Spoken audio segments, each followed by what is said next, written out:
The sermon or the address is merely the device that occasions this conversation.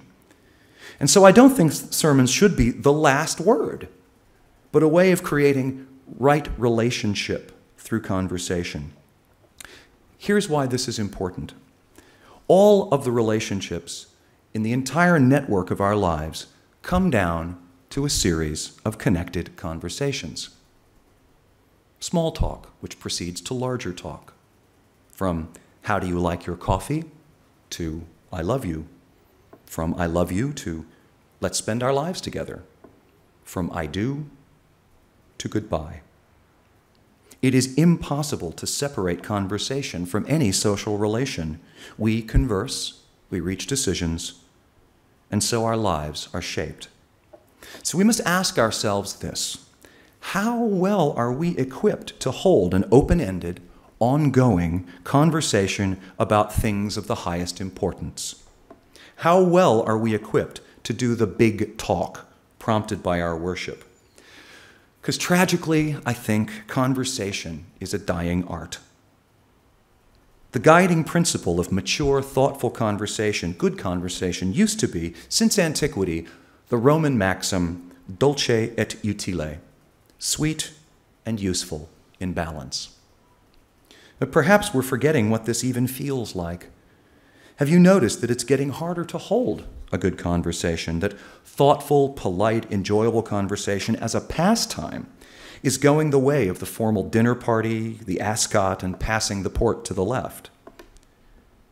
I do hope not, for there are few things better than good conversation. For one thing, it's such a great ride, back and forth, up and down, the playful parry and thrust, the advance and retreat like a verbal tango. And the variety open to you, the exploratory question, the anecdote, the rejoinder, the pithy epigram, the devil's advocacy, rhetorical questions, and the sly quip. The possibility and the construction of a delightful shared world through words, words, words. The good news is that we, as a generation, may be better placed to cultivate conversation, good conversation, and pass it on. Because for Gen Y, say my daughter Rosie's generation, seem to have most of their conversations in an electronically mediated form, through blogs, through texts, postings, video logs, and the like. Conversation which devolves necessarily into chatter, into rants, and into practices known as owning or flaming, where the most hurtful conversant wins.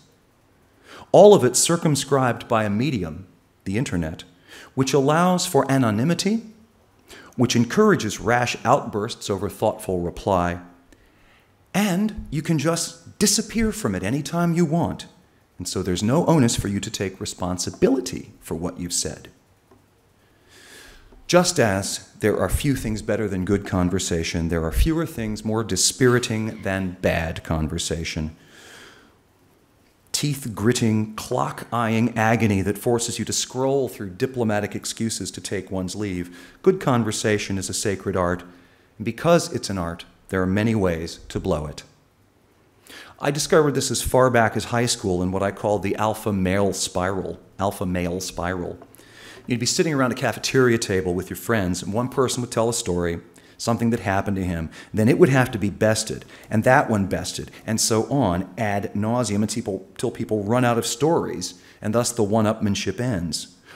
Dude, I nearly crashed my car the other day. Oh, that's nothing. I was in this accident once. Yeah, well, my brother was driving once, and I knew this guy once who... And so on and on, all of it merely a veiled way of calculating the relative proportions of each other's manhood.